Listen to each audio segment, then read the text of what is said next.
भारत में कुल शहरी रोजगार में स्ट्रीट वेंडर्स की हिस्सेदारी 4.2% और भारत के शहरी अनौपचारिक अर्थव्यवस्था में स्ट्रीट वेंडर्स की हिस्सेदारी 14% से अधिक है। मेट्रोपॉलिटन शहर में स्ट्रीट वेंडर्स की सबसे ज्यादा संख्या करीब 3 लाख दिल्ली में है और मुंबई में 2.5 लाख स्ट्रीट वेंडर्स हैं। इस वक्त तो अगर अगर कुछ वेंडर निकल रहा है तो वो शायद फ्रूट वाला, सब्जी वाला निकल रहा है, वेजिटेबल वाले निकल रहे हैं। बाकी तो किसी का काम भी नहीं बचा और पुलिस लगने भी नहीं दे रही है। अभी जिस दिन से जब 23 मार्च से शायद 23 मार्च को लॉकडाउन हुआ था दिल्ली में, उस दिन के बाद से शायद स्ट्रीट वेंडरों को बिल्कुल मना कर दिया गया। और जो निकल रहा है वो सिर्फ उन्हीं को इजाजत दी गई है जो अपना फ्रूट वाले हैं, सब्जी वाले हैं, इनको इजाजत दी गई है। वही लोग काम कर रहे हैं, वो भी रेडी पे घूम कर गए। पहली लहर उनके लिए काफी मुश्किलें लाई। पिछले साल के अंत में लॉकडाउन प्रतिबंधों में ढील के साथ आशा की एक किरण थी, पर दूसरी लहर अपने साथ उनकी आजीविका के लिए फिर से खतरा लेकर आई है। इन स्ट्रीट वेंडर्स को लगातार खतरा बना हुआ है। अधिकारी अक्सर उनका माल जब्त कर लेते हैं और उन्हें अपना सामान वापस हासिल करने के लिए भारी जुर्माना भरना पड़ता है। लॉकडाउन के दौरान उत्पीड़न और क्रूरता की घटनाओं में वृद्धि हुई है, जो रिपोर्ट भी नहीं की गई है। देश के सभी राज्यों में पुलिस और नगर निगम के अधिकारियों द्वारा स्ट्रीट वेंडर्स की उत्पीड़न की कहानी एक जैसी है। मैं जांच बैठा दूंगा। मैं ये धमकाते हैं, इसका नाम वही है कि मैं उठवा दूंगा, मैं ये कर दूंगा, मैं वो कर दूंगा। कई बार नुकसान कर दिया, कई बार ले गए हमारा सामान। हमें तो कोई कभी हटा देते हैं, कभी तोड़ देते हैं हमारे बर्तन भी। बहुत मुझे तो बहुत बुरा बुरा मारा है यहाँ पर, ऐसी बात नहीं है। 2 प्लेट बिरयानी हफ्ते में ले गए।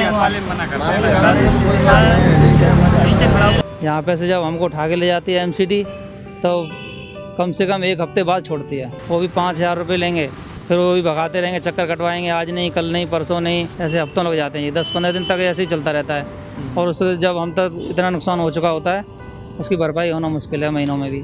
फिर आई उम्मीद की एक किरण। सरकार ने स्वनिधि योजना शुरू की, या जैसे कि स्ट्रीट वेंडर्स इसे बुलाते हैं, 10,000 रुपए की योजना। स्वनिधि का उद्देश्य कम ब्याज पर पूंजी देना, उसके नियमित रूप से चुकाने को प्रोत्साहित करना और डिजिटल लेन देन को पुरस्कृत करना है। इस योजना के वास्तविक लाभ उन अधिकांश स्ट्रीट वेंडर्स के लिए उपलब्ध नहीं है जिनसे हमने बात करी थी।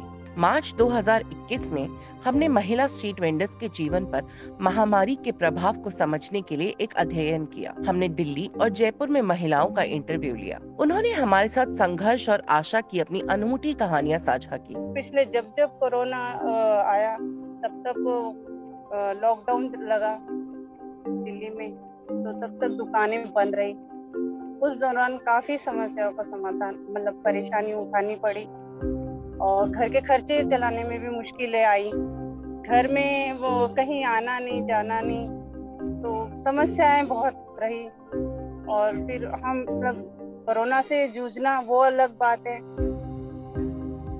वो भी हमको उस दौरान भी बीमार रहे परिवार पूरा।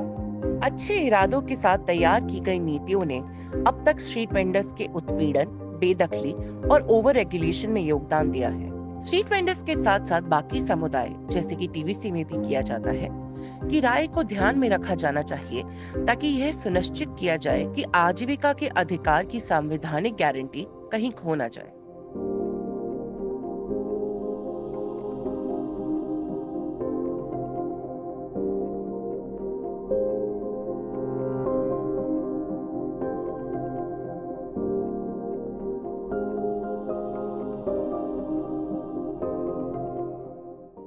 कहब तो लग गई ढक से, ढक से, कहब तो लग गई ढक से, ढक से। बड़े बड़े बाबू का दुपहिया चौपहिया, बड़े बड़े बाबू का दुपहिया चौपहिया, बड़े बड़े बाबू का दुपहिया चौपहिया, बड़े बड़े बाबू का दुपहिया चौपहिया। और भैया सड़क पे खड़ा रहे हक से, हक से।